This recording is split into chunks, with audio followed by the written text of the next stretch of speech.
जय हो जवान की, दोनों ही शान है, दोनों ही शान है मेरे भारत महान की। जय हो जवान की, जय हो किसान की।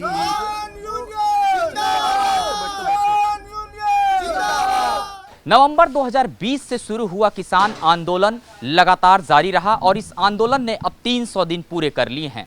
300 दिनों के बाद भी अगर लंगर सेवा की बात करें, मूलभूत सुविधाओं की बात करें, उसमें किसी प्रकार का बदलाव नहीं हुआ है। ये तस्वीरें तो वैसे आपने लगातार किसान आंदोलन से देखी होगी और ये तस्वीरें कभी नहीं बदली। हालांकि यहाँ पे आने वाले किरदार बदलते रहे, सेवा देने वाले लोग बदलते रहे, अपने घरों में आते जाते रहे, लेकिन ये लंगर सेवा लगातार यहाँ चलती रही। और ये सिर्फ एक जगह की तस्वीर नहीं है, हर 200 मीटर पे इस तरीके से खाने पीने की जो व्यवस्थाएं हैं वो यहाँ पे हमेशा बनी रहती हैं। और अगर बात करें इस पूरे आंदोलन की, तो ये जो देखिए, जब ये आंदोलन जब शुरू हुआ था हाईवे पे, तो ये जो ये यहाँ पे लगाए गए हैं पर्दे और ये टेंट, इस तरीके की व्यवस्थाएं नहीं थी। धीरे धीरे 10 महीने का वक्त हुआ और 10 महीने बाद किसान आंदोलन जो है 300 दिन का हो चुका है। 300 दिनों बाद न्यूज़ इंडिया पर आपको हम दिखाने की कोशिश कर रहे हैं कि आंदोलन का स्वरूप बिल्कुल नहीं बदला है। हालांकि कल भारत बंद का ऐलान किया गया है और इस भारत बंद के ऐलान के लिए तमाम जो देश भर के जो किसान हैं, अलग अलग जगहों पे उनके जो जत्थे हैं वो पंचायत कर रहे हैं। किरदार बदल जाते हैं, आंदोलन उसी तरीके से जारी है। और दूर दूर तक आप देखिए, जहाँ भी कैमरे की नज़र जाएगी, अलग अलग जो जत्थों के, इनके किसानों के जो जत्थे हैं, चाहे वो शामली के हों, यूपी में अलग अलग हिस्सों से हों, वो सभी जत्थे जो हैं यहाँ पे पहुँचे हुए हैं। और ये जो पूरा आंदोलन था, जब शुरुआत हुआ नवंबर 2020 की जो मैं बात कर रहा हूँ, कड़कड़ाती ठंड भी इस आंदोलन ने झेला, लेकिन कहीं से भी कोई बदलाव जो है वो देखने को नहीं मिला। और ये जो तस्वीरें हैं ये बदस्तूर इसी तरीके से बनी रहीं। किसान आंदोलन की अगर बात करें, ये देखिए बड़े बड़े जो ट्रैक्टर्स हैं उसमें भी इस तरीके से जो घर है बनाने की कोशिश की गई, छोटे छोटे जो हम कह सकते हैं झोपड़ी में इसको तब्दील करने की कोशिश की गई, क्योंकि बारिश होती थी, ठंड पड़ती थी। तो किसानों ने हर चीज़ से निपटने के लिए, हर चीज़ से मुकाबला करने के लिए इस तरीके की जो व्यवस्थाएँ हैं वो की। तो 300 दिनों बाद आपको दिखा रहे हैं कि किस तरीके से किसान आंदोलन की जो तस्वीर है वो उसी तरीके से है। हालांकि जो मुद्दे हैं आज भी किसानों के वही बने हुए हैं। 10 महीनों की अगर बात कर लें तो अन्नदाता लगातार दिल्ली बॉर्डर पर डटे रहे। यहाँ पर संख्या बल भले ही कम पड़ गया हो, लेकिन अगर कुछ कम नहीं पड़ा तो वो था यहाँ पर भोजन की व्यवस्था। आप मेरे साथ यहाँ पर देख सकते हैं, ये वो तमाम लोग हैं जिन्होंने इन 300 दिन के सफ़र में कभी भी खाने की कमी यहाँ पर नहीं होने दी। इनसे पूछते हैं क्या इनका कैसा सब कुछ रहा। कब से आप यहाँ पर हैं? देखिए 300 दिन पूरे हो चुके हैं इस आंदोलन को, लगातार खाने की व्यवस्था बनाए रखना कितनी बड़ी चुनौती थी?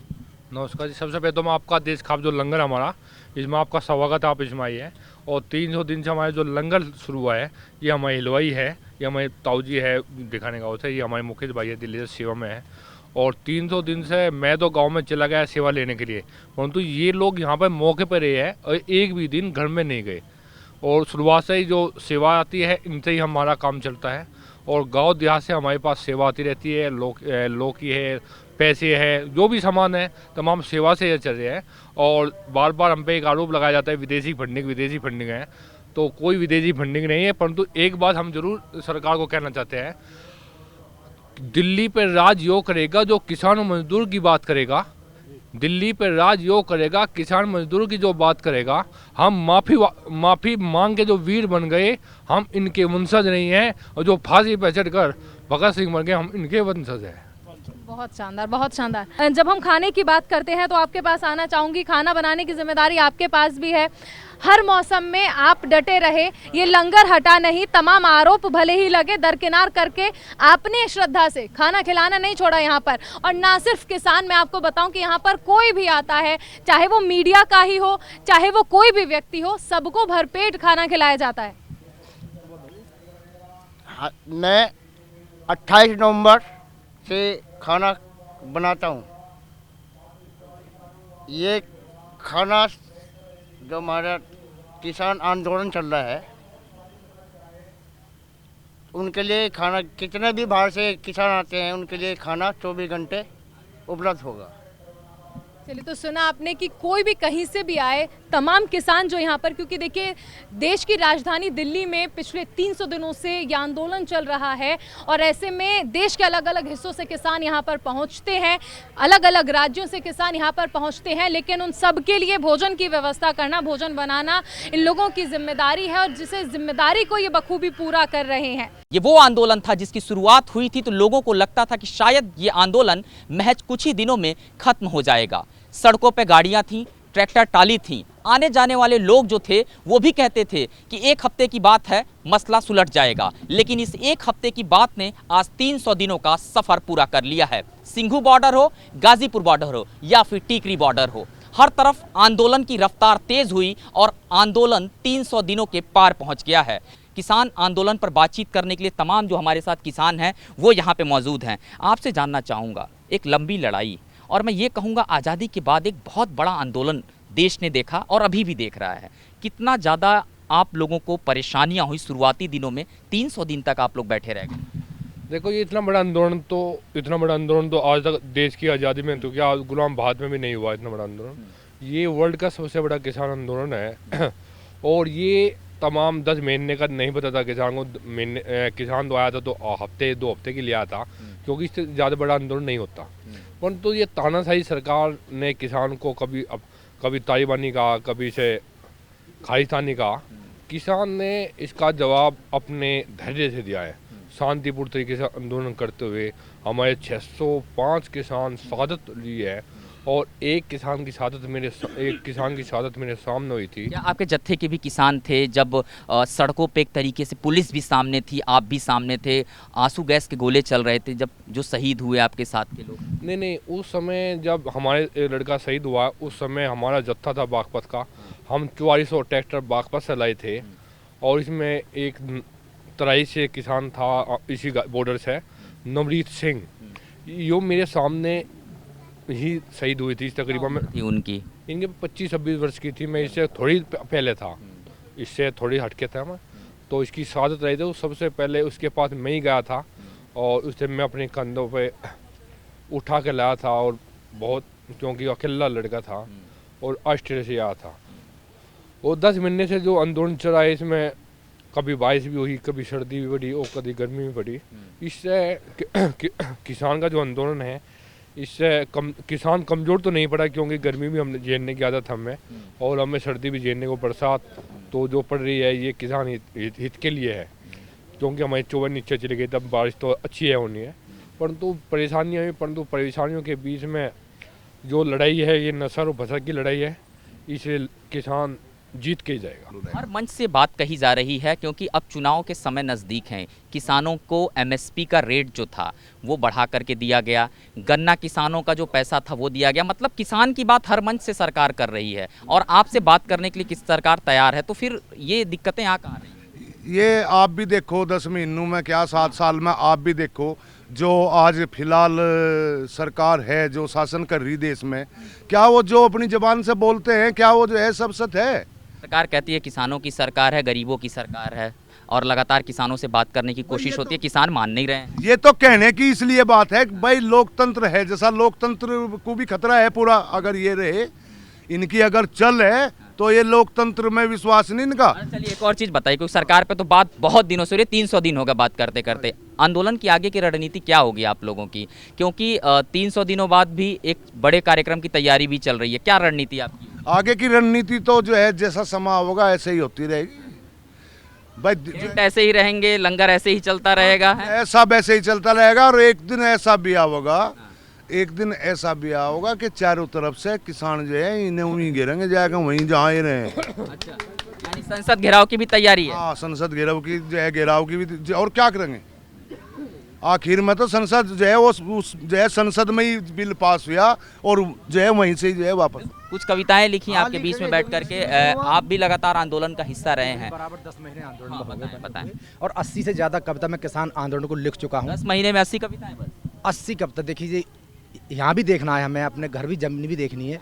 तो सबसे पहले जो संसद में जो बैठे हुए एक आज के अहंकारी रूप धारण किए हुए, उन्हीं के मैंने कान खोलने वाली कविता मैंने लिखी थी। आप अपनी कविता से शुरू करिए। और कान खोल कर सुन लेना, कहता हूँ संसद वालों को, कान खोल कर सुन लेना, कहता हूँ संसद वालों को, तुमसे दुखी है जनता सारी, समझ गई तुम्हारे इरादों को। संसद में सब मौन हो गए, मंजर देख रहे बर्बादी का। संसद में सब मौन हो गए, मंजर देख रहे बर्बादी का। अरे नहीं बचेगा देश तुम्हारा, नहीं बचेगा देश तुम्हारा, क्या कहोगे अपने बच्चों को, कान खोल कर सुन लेना, कहता हूँ संसद वालों को। ये वार्निंग किसको दी जा रही है इस कविता के माध्यम से? ये जो जिस समय जो सत्ता में जो बैठे हुए लोग हैं, जो घमंडी लोग हैं, अहंकारी लोग हैं, जिन्होंने पूरे देश को बर्बाद कर दिया है, उन्हीं को मैंने ध्यान में रख के सारी कविता उन्हीं के इर्द गिर्द मैंने लिखी। जो किसान आंदोलन का हिस्सा थे, तकरीबन 605 किसान, वो हमारे बीच में नहीं रहे। क्या उनके लिए कोई ऐसी पंक्तियां आपने कुछ तैयार की हैं? जी, उनके लिए भी मैंने पंक्तियां लिखी हैं, और वो मैं बीच बीच में उनका भी मैं डालता रहता हूँ। अरे खत्म किया संविधान इन्होंने, सब छीन मेरे अधिकार लिए। खत्म किया संविधान इन्होंने, सब छीन मेरे अधिकार लिए। अब ये किसी की नहीं सुनते, अब ये किसी की नहीं सुनते, अरे जीते जी सब मार दिए। खत्म किया संविधान इन्होंने, सब छीन मेरे अधिकार लिए। 300 दिनों के बाद किस तरीके की तस्वीर बदली है, कहीं और से भी आपको हम दिखाएंगे। पूरी न्यूज़ इंडिया की टीम है वो ग्राउंड पे मौजूद है। गाजीपुर बॉर्डर पर इस वक्त हमारे साथ मौजूद है हरीश भाई पुजारा, जो गुजरात से साइकिल से किसान आंदोलन में शामिल होने के लिए यहाँ पर पहुँचे हैं। हरीश भाई, बहुत बहुत स्वागत आपका। आपसे सबसे पहले यही जानना चाहेंगे कि आप साइकिल से गुजरात से यहाँ आने का फैसला आपने क्यों लिया? ये गुजरात से मैं 1350 किलोमीटर चोटीला से निकला हूँ। 22 दिन यहाँ आने में लगा है, और मेरा फैसला ये है कि ये देश के सर्वश्रेष्ठ व्यक्ति महामहिम राष्ट्रपति को विज्ञापन दूंगा कि ये देश में 10 महीने से किसान सड़कों पे बैठे हैं। आपको उनके बारे में, ये 700 से ज़्यादा लोग शहीद हुए हैं, जो मर गए हैं, उनके बारे में आप देश के सर्वश्रेष्ठ व्यक्ति हैं, आपके इसके बारे में सोचना चाहिए। ये मुट्ठी भर लोग जो शासन में बैठ के जो अपना फैसला कर लेते हैं, आप तो देश के सर्वश्रेष्ठ व्यक्ति हैं, आपको इसके बारे में ध्यान दौड़ना चाहिए। धन्यवाद। नहीं, आपने कब मन बनाया कि हमें साइकिल से दिल्ली पहुंचना चाहिए, और वहां से यहां पहुंचने में आपको वक्त कितना लगा? 22 दिन लगा सर। 22 दिन के अंदर बहुत परेशानी आई, बहुत तकलीफें आई। जो सड़कों पे चलना 50-60 किलोमीटर, बहुत तकलीफों बैठ के यहाँ तक पहुँचे। और आज हमारे किसान 10 महीने से यहाँ सड़कों पे बैठे हैं। मैं उन सबको सलाम करता हूँ, वंदन करता हूँ, प्रणाम करता हूँ, क्योंकि आप एक दिन कहीं बाहर जाते हैं, दूसरे दिन घर नहीं पहुंचते हैं, तो आपको जब एहसास होता है कि घर घर होता है। ये तो 10 महीना हो गया। मैं देश के सर्वश्रेष्ठ व्यक्ति को कहना चाहता हूँ, प्लीज़ इसके बारे में कुछ सोचिए। देश का सबसे बड़ा खतरा होने वाला है। आज अनाज नहीं होगा तो देश के अंदर बहुत परेशानी होगी। किसान काम नहीं करेगा तो अनाज नहीं आएगा। मैं देश के सर्वश्रेष्ठ व्यक्ति को कहता हूं, मैं इन देश के नेताओं, गद्दार नेताओं से बात नहीं करना चाहता हूं। मैं देश के सर्वश्रेष्ठ व्यक्ति से बात करना चाहता हूं। देश को बचाने में आपका योगदान जरूरी है। राष्ट्रपति की तरफ से आपका वो अपॉइंटमेंट हो चुका है, उनसे बातचीत मैंने मेल भी किया है, मैंने लेटर भी लिखा है। अगर फिर भी नहीं मिलेंगे तो मैं जंतर मंतर पर मेरा भी आशियाना बन जाएगा, मैं भी वहाँ बैठ जाऊँगा। चलिए, तो ये देखिए कि साइकिल से यहाँ पर पहुँचने का फैसला कर लिया। राष्ट्रपति भवन से मेल पत्राचार इनका हो चुका है, और उम्मीद है कि राष्ट्रपति भवन में इनका राष्ट्रपति से मिलने का कार्यक्रम हो जाएगा, और नहीं तो फिर जंतर मंतर पहुँचेंगे, वहाँ पर धरना देंगे। तो मोदी के क्षेत्र से एक शख्स साइकिल चलाता हुआ यहाँ पर पहुँचता है, और मैसेज साफ है कि जो भी कानून है जो किसानों के पक्ष में नहीं है, जो किसान लगातार बता रहे हैं, तो उसकी तरफ सरकार को ध्यान देना चाहिए। और इन्हें उम्मीद है कि बातचीत का ये दौर आगे बढ़ेगा, और जो मोदी सरकार है इनकी बात को ज़रूर सुनेगी। और इस वक्त इस पर बातचीत करने के लिए गाजीपुर बॉर्डर पर हमें और हमारे साथ मौजूद हैं राजवीर सिंह जादौन, जो भारतीय किसान यूनियन के यूपी प्रदेश अध्यक्ष हैं। राजवीर सिंह, बहुत बहुत स्वागत है आपका। आपसे जानना चाहेंगे कि किस तरीके से इस आंदोलन को आप लोग अब बढ़ाने की कोशिश कर रहे हैं? अभी तक बातचीत से नतीजा नहीं निकल पाया, लोगों को परेशानी हो रही है, किसान कह रहे हैं कि हमें परेशानी हो रही है, लेकिन सरकार सुनने को तैयार नहीं है। नतीजा तो बातचीत से ही निकलेगा। बातचीत सरकार को करना चाहिए, 22 जनवरी से सरकार वार्ता की टेबल से भागी हुई है। वार्ता की टेबल पे आना चाहिए। इस तरह से नहीं होता कि हम एक कॉल की दूरी पर हैं, किसानों से वार्ता करना चाहते हैं, ये इस तरह की बात करने से नहीं होगा। जो प्रॉपर एक तरीका सरकार का है अपना, पिछले 11-12 दौर की वार्ता जो जिस तरीके से सरकार ने की है उस तरीके पे लौट करके आए और हम लोग वार्ता के लिए तैयार हैं। हल वार्ता से ही लौटेगा। रही बात इस किसान आंदोलन को तेज करने वाली बात, तो ये दुनिया का सबसे बड़ा किसान आंदोलन आज चल रहा है। हमें नहीं पता कितने दिन और चलाना पड़ेगा, कैसे होगा। लेकिन आप कह रहे हैं कि वार्ता से ही बातचीत होगी या फिर नतीजा निकलेगा, लेकिन फिर आप तो भारत बंद का भी ऐलान कर रहे हैं, साथ ही महापंचायत करते हैं, फिर जो है वो रास्ते जाम करते हैं। इससे तो आम लोगों को ही परेशानी होती है। जी बिल्कुल। आंदोलन के दौरान जो प्रजातांत्रिक तरीके हैं आंदोलन के, जो अभी तक हमें राजनीतिक पार्टियों ने, जो खासकर जब विपक्ष में रहते हैं तो इस तरह के आंदोलन करते रहते हैं। हमने कई बार देखा है, किसान ने, हिंदुस्तान के ने देखा है, कई बार इस आंदोलनों में उसको भी रहना पड़ा है। भारत बंद, कहीं कुछ ये तरीके हैं। तो हम लोग भी इन तरीक़ों को अपना रहे हैं और ये पूरा पीसफुली होगा, शांतिपूर्वक होगा। हम इस आंदोलन में जो आवश्यक सेवाएं उनको बहाल रखेंगे, चाहे वो दूध, सब्जी या फूड चेन सप्लाई हो, मेडिकल सप्लाई, मेडिकल का जुड़ा हुआ मामला हो, चाहे एम्बुलेंस हो, हमारी फायर ब्रिगेड है, मिलिट्री के वाहन हैं, फॉरेन कंट्रीज से आने वाले हमारे जो पर्यटक हैं उनके वाहन हैं। इसके अलावा भी जो भी अगर आवश्यक है, किसी को इमरजेंसी है और वो बताता है तो उसको भी निकालने का काम होगा, उनको कहते नहीं रोका जाएगा। आप लोगों ने सभी सियासी दलों से, जो विरोधी पार्टियां हैं, उन लोगों से ये अपील की है कि वो इस बंद का समर्थन करें, जो भारत बंद का आह्वान किया है आप लोगों ने। लेकिन साथ ही साथ आप ये भी कह रहे हैं कि सियासी मंच का हम इस्तेमाल राजनीतिक दलों द्वारा नहीं करने देंगे। इसमें कहीं विरोधाभास तो नहीं है? हमने पूरे देश के सभी आम नागरिकों से, सम्मानित सभी लोगों से अपील की है, एक दिन किसान के लिए दो। आप किसान का उपजाया हुआ अन्न खाते हैं। किसान आज संकट में है, आंदोलन में है, और किसान और किसानी दोनों संकट में हैं, तो हमारा एक दिन का हम सहयोग मांग रहे हैं। रही राजनीतिक दलों की बात, तो उनके अपने नज़रिए हैं, अपने तरीके हैं, वो अपने अपने हिसाब से सपोर्ट करने का काम करेंगे, करना चाहते हैं तो करें।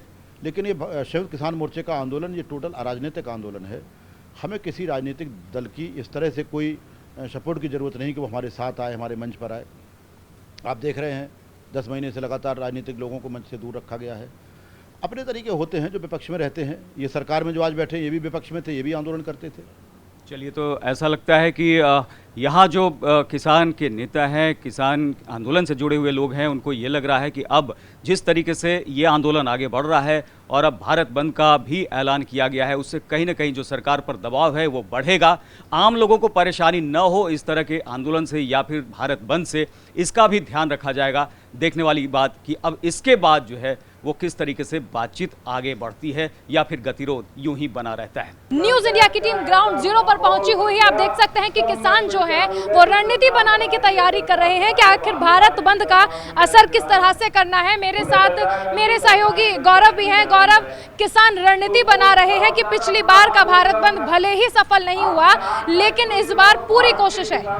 देखिए, इस बार जो तैयारियां हैं थोड़ी अलग होंगी, क्योंकि इससे पहले जो महापंचायत की गई थी, महापंचायत में साफ तौर पे एजेंडे को क्लियर कर दिया गया था कि इस बार गांव-गांव में जाएंगे, किसानों को जगाएंगे, और जो किसान हैं वो इस बार अलग तरीके की इसलिए तैयारी कर रहे हैं। जो जानकारी मिल पा रही है, तमाम जो डीएम कार्यालय हैं, जहां पर जो डिस्ट्रिक्ट ऑफिस हैं, वहां पर किसान पहुंचेंगे, डीएम को ज्ञापन देंगे, वहां धरना प्रदर्शन करेंगे। इसके साथ साथ पंजाब हो, हरियाणा हो, उत्तर प्रदेश हो, इसके अलावा ये जो गाजीपुर का पूरा हिस्सा हो, यहाँ पे भी बैरिकेडिंग देखने को मिलेगी। यहाँ पर भी किसान लगातार जो है वो पहुंचेंगे। तो उसकी जो तैयारियां हैं लगातार चली रही हैं, लेकिन आंदोलन की इस बार तस्वीर है वो थोड़ी बदली नजर आएगी, क्योंकि भारत बंद की बात की जा रही है और इसको व्यापक बनाने के लिए किसान हर तरफ आंदोलन को करेंगे। चारुल, मेरे साथ करुण जी भी हैं। करुण जी, कहा जा सकता है कि इस बार का जो ये बंद है ये साख का सवाल बन गया है, ना सरकार पीछे हट रही है ना किसान।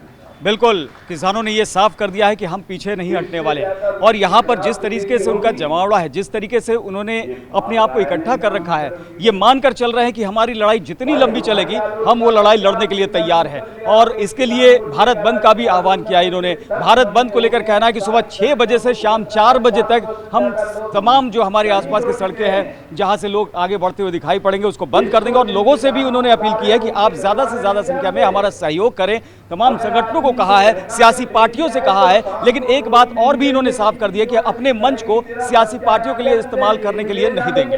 चलिए, भले ही इन्होंने ऐलान कर दिया है, देखिए विपक्षी पार्टियों ने समर्थन देना शुरू कर दिया है किसान आंदोलन को, और कल जो बंद है उसको भी समर्थन दिया है। आपने देखा होगा मायावती जी ने समर्थन दे दिया है। तो कुल मिलाकर कहा जा सकता है कि विपक्षी पार्टियों का समर्थन इस किसान आंदोलन को मिलना शुरू हो गया है। जय हो जवान की, दोनों ही शान हैं, दोनों ही शान हैं मेरे भारत महान की। जय हो जवान की, जय हो किसान की।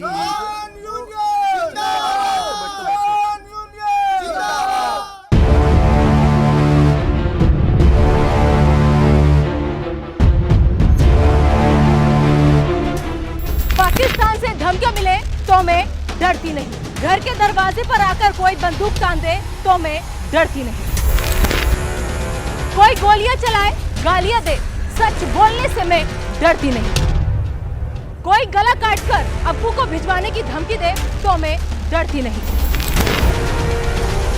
संभल के दीपा सराय की लाडली, आफत की पुड़िया, मैं निदा अहमद।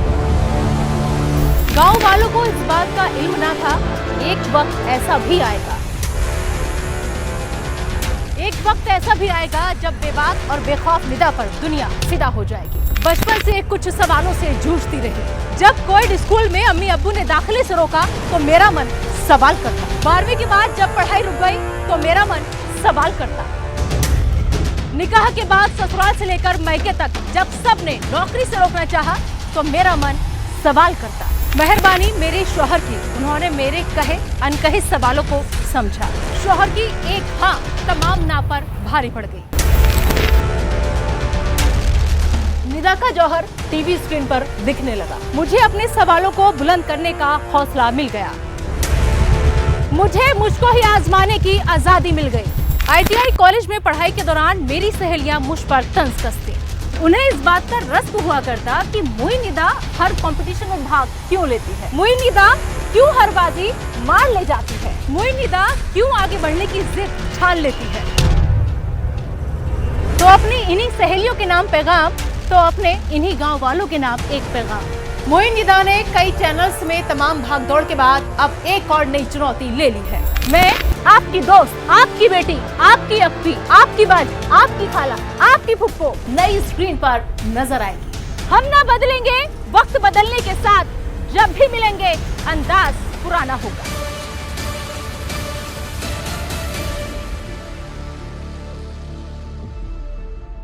अरे गुंडों की शामत लाई और खत्म किया है भ्रष्टाचार।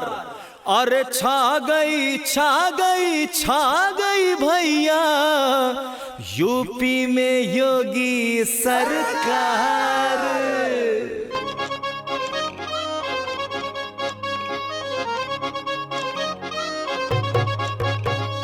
छा गई रे सबको भाग गई रे, अरे छा गई रे सबको भाग गई रे। जिसकी सोच ईमानदार है, जिसका काम दमदार है, छा गई वो योगी सरकार है। छा गई रे सबको भाग गई रे, अरे छा गई रे सबको भाग गई रे।